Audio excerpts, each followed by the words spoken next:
श्रीमान मंगूभाई पटेल, मुख्यमंत्री भाई शिवराज जी, सदगुरु सेवा संघ ट्रस्ट के सभी सदस्यगण, देवी और सज्जनों, आज चित्रकूट की इस पावन पुण्य भूमि पर मुझे पुनः आने का अवसर मिला है। ये वो अलौकिक क्षेत्र है जिसके बारे में हमारे संतों ने कहा है, चित्रकूट सब दिन बसत, प्रभु सिय लखन समेत। अर्थात चित्रकूट में प्रभु श्री राम, माता सीता और लक्ष्मण जी के साथ नित्य निवास करते हैं। यहां आने से पहले अभी मुझे श्री रघुवीर मंदिर और श्री राम जानकी मंदिर में दर्शन का सौभाग्य भी मिला और हेलीकॉप्टर से मैंने कामदगिरी पर्वत को भी प्रणाम किया।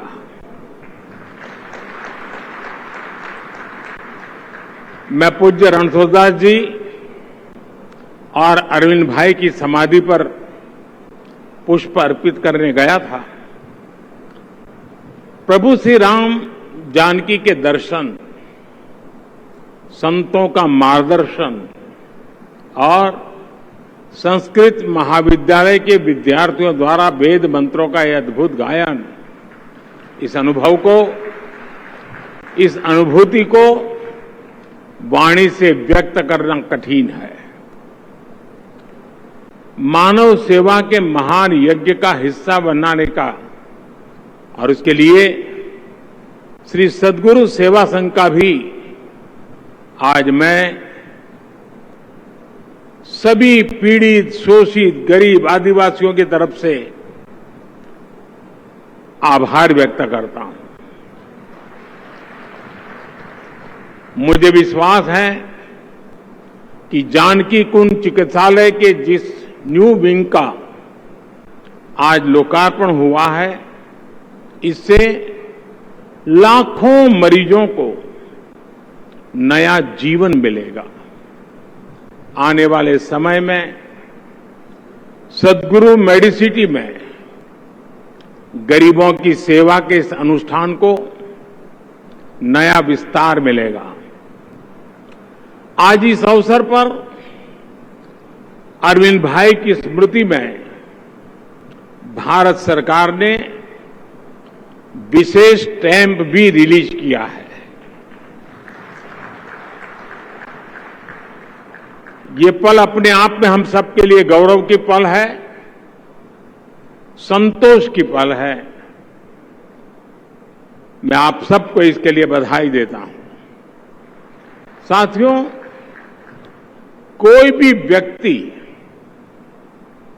अपने जीवन काल में जो उत्तम काम करता है उसकी सराहना तो होती है, समकालीन लोग सराहना भी करते हैं, लेकिन जब साधना असाधारण होती है तो उसके जीवन के बाद भी कार्यों का विस्तार होता रहता है।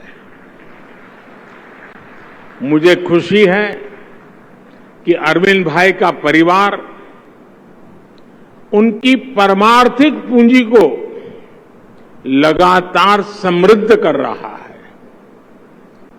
खासकर भाई विशद, बहन रूपल जिस तरह उनके सेवा अनुष्ठानों को नई ऊर्जा के साथ ऊंचाई दे रहे हैं, मैं इसके लिए उन्हें और परिवार के सभी सदस्यों को विशेष तौर पर बधाई देता हूं। अब अरविंद भाई तो उद्योग जगत के व्यक्ति थे। मुंबई कहो, गुजरात कहो, पूरा बड़ा उनका औद्योगिक कॉरपोरेट वर्ल्ड में बहुत बड़ा प्रतिभा, प्रतिष्ठा।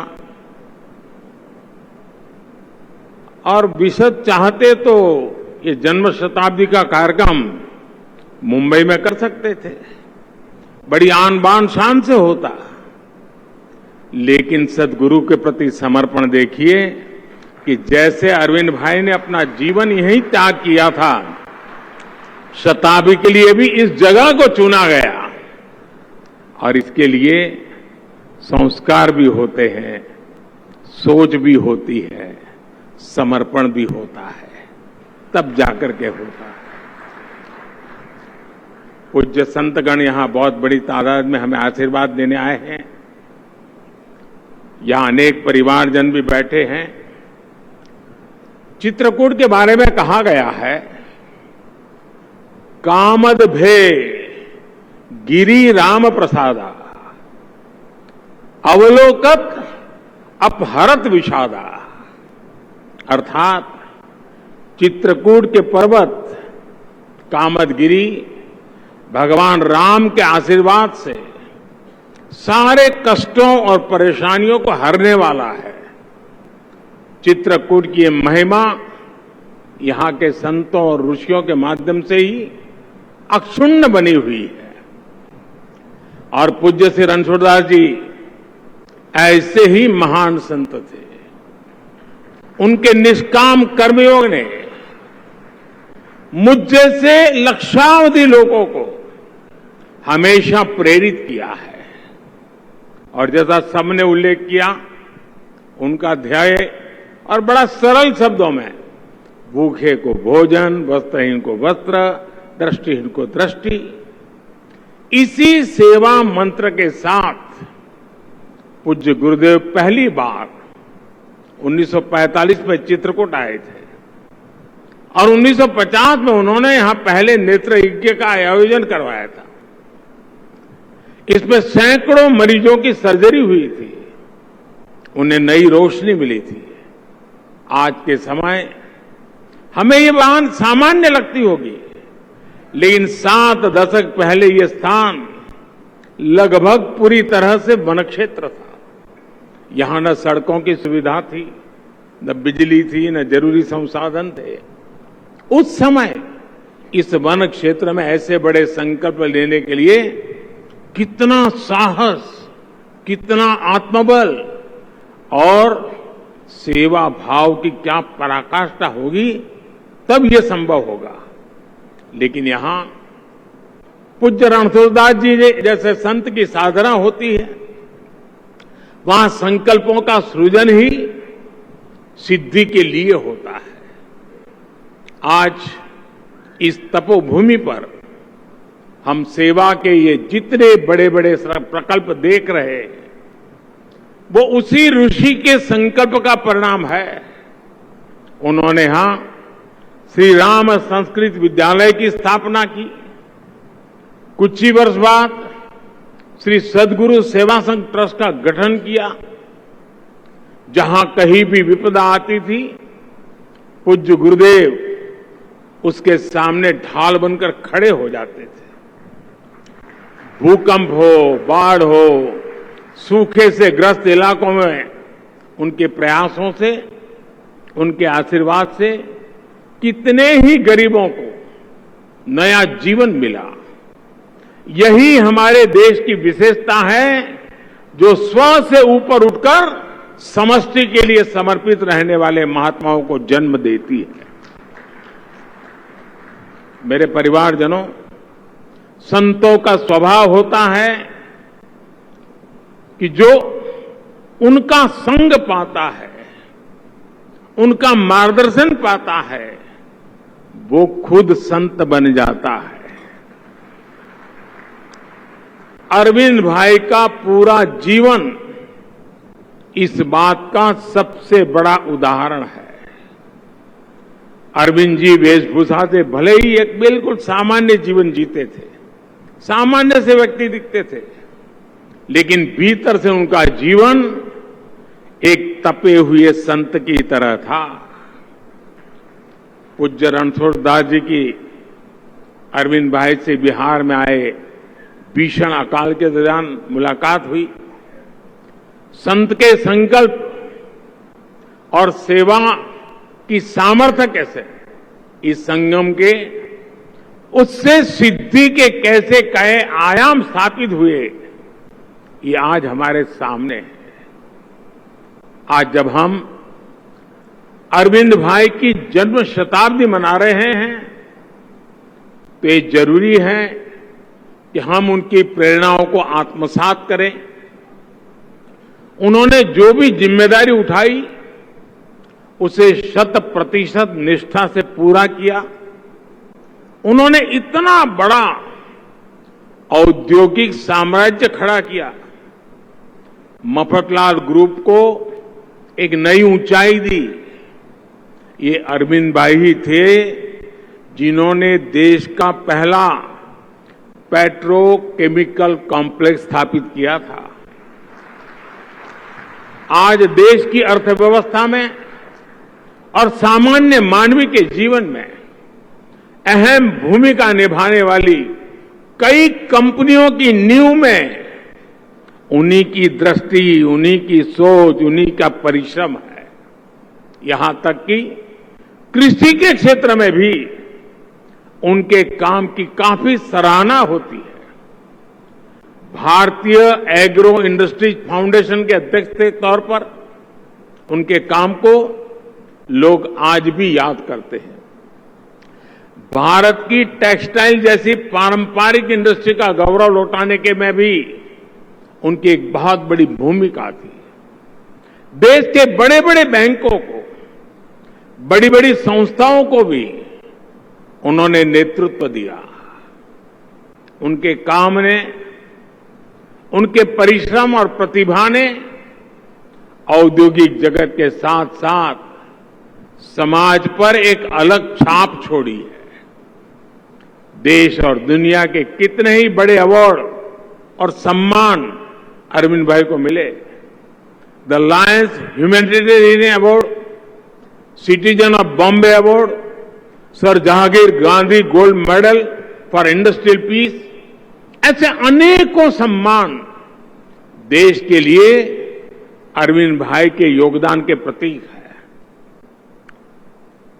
मेरे परिवारजनों, हमारे यहां कहा जाता है, उपार्जितानाम वित्तानाम त्याग एव ही संरक्षण, अर्थात हमारी सफलता का, हमारे कमाए धन का सबसे प्रभावी संरक्षण त्याग से ही होता है। अरविंद भाई ने इस विचार को मिशन बनाकर आजीवन काम किया। आज आपके ग्रुप के द्वारा श्री सद्गुरु सेवा ट्रस्ट, मफतलाल फाउंडेशन, रघुवीर मंदिर ट्रस्ट, श्री रामदास हनुमान जी ट्रस्ट जैसी कितनी संस्थाएं काम कर रही है। J group of hospitals, blind people association, Charutar Arogya Mandal जैसे समूह और संस्थान सेवा के अनुष्ठान को आगे बढ़ा रहे हैं। आप देखिए, रघुवीर मंदिर अन्न क्षेत्र में लाखों लोगों की अन्न सेवा, लाखों संतों को यहां मासिक राशन किट की व्यवस्था, गुरुकुल में हजारों बच्चों की शिक्षा दीक्षा, जानकी कुंड के चिकित्सालय में लाखों मरीजों का इलाज, ये कोई सामान्य प्रयास नहीं है। ये अपने आप में भारत की उस आत्मशक्ति का सबूत है जो हमें निष्काम कर्म की ऊर्जा देती है, जो सेवा को ही साधना मानकर सिद्धि के अनुपम अनुष्ठान करती है। आपके ट्रस्ट द्वारा यहां ग्रामीण महिलाओं को ग्रामीण उद्योग की ट्रेनिंग भी दी जा रही है। ये विमेन लेड डेवलपमेंट के देश के प्रयासों को गति देने में मदद कर रहा है। साथियों, मुझे जानकर खुशी होती है कि सद्गुरु नेत्र चिकित्सालय आज देश दुनिया के बेहतर आई हॉस्पिटल्स में अपनी जगह बना चुका है।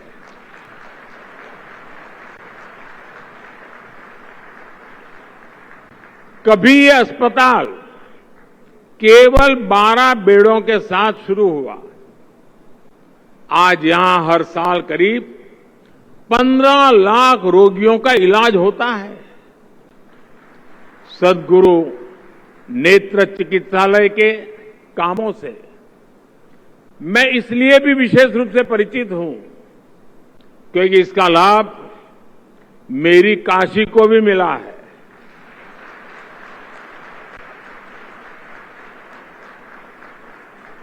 काशी में आपके द्वारा चलाए जा रहे स्वस्थ दृष्टि समृद्ध काशी अभियान, इससे कितने ही बुजुर्गों की सेवा हो रही है।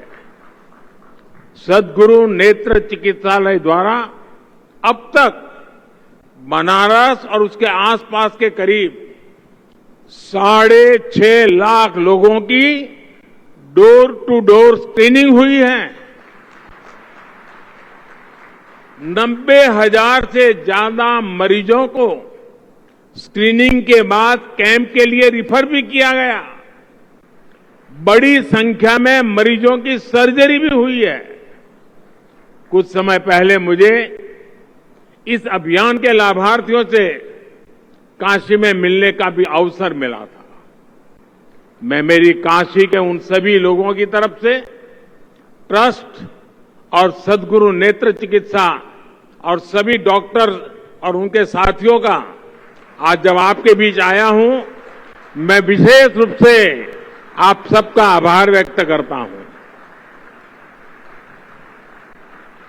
मेरे परिवारजनों, संसाधन सेवा की आवश्यकता है, लेकिन समर्पण उसकी प्राथमिकता है। अरविंद भाई की सबसे खास बात यह थी कि वो विषम से विषम परिस्थितियों में भी खुद जमीन पर उतरकर काम करते थे। राजकोट हो, अहमदाबाद हो, मैंने गुजरात के कोने कोने में उनका काम देखा है। मुझे याद है, मेरी आयु बहुत छोटी थी, सद्गुरु जी के दर्शन करने का तो मुझे सौभाग्य नहीं मिला, लेकिन अरविंद भाई का संबंध मेरा रहा। मैं पहली बार अरविंद भाई को मिला कहां, तो गुजरात के साबरकांठा जिले के आदिवासी क्षेत्र भिलोड़ा, बड़ा भयंकर अकाल था और हमारे एक डॉक्टर मणिकर जी थे जिनका अरविंद भाई से अच्छा परिचय था, और मैं वहां उस आदिवासी भाई बहनों का अकाल पीड़ितों की सेवा में काम करता था। इतनी भयंकर गर्मी उस क्षेत्र में, अरविंद भाई वहां आए, पूरा दिन रहे और स्वयं ने जाकर के सेवा यज्ञ में हिस्सा लिया और काम को बढ़ाने के लिए जो आवश्यकता थी उसकी जिम्मेवारी भी ली है। मैंने स्वयं उनको गरीबों के प्रति उनकी संवेदना, काम करने की उनकी धगस खुद ने देखा है, अनुभव किया है। हमारे गुजरात में भी आदिवासी क्षेत्र दाहोद में आदिवासी समाज के कल्याण के लिए जो काम किया है, लोग आज भी याद करते हैं।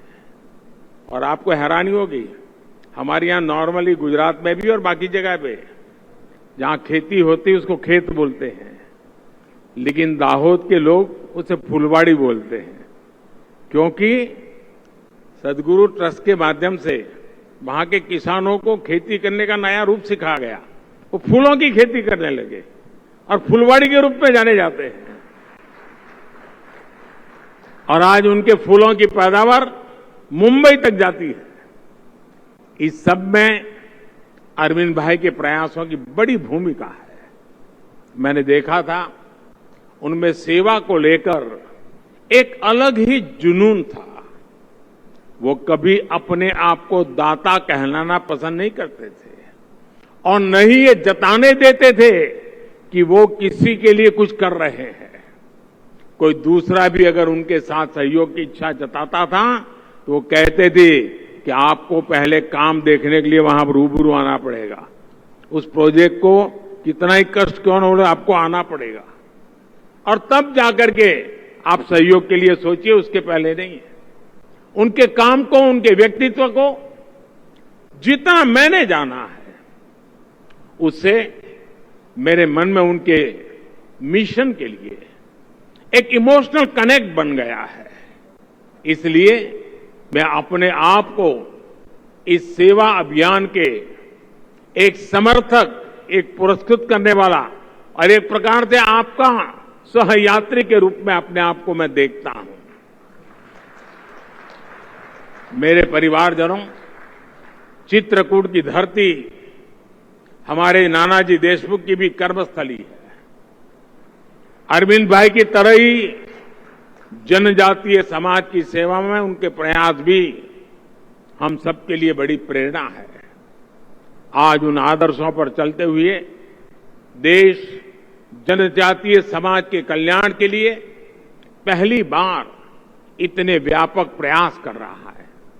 भगवान बिरसा मुंडा के जन्म दिवस पर देश ने जनजातीय गौरव दिवस की परंपरा शुरू की है।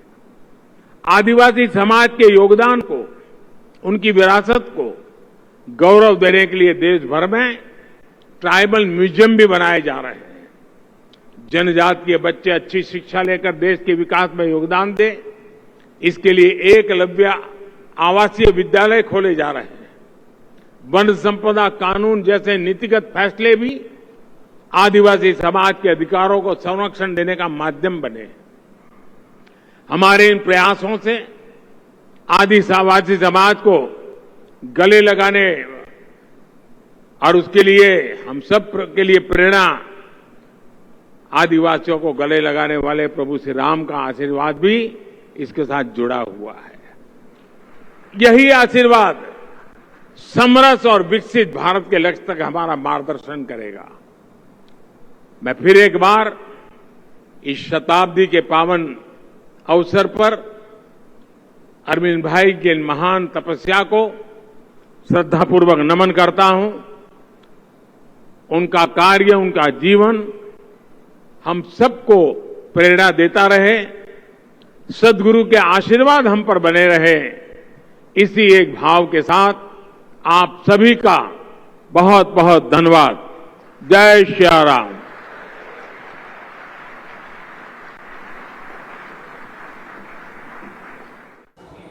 So that was Prime Minister Modi's Vikas pitch in poll-bound Madhya Pradesh. We'll continue to track all the developments coming in as the war of words continues to rage ahead of those crucial elections.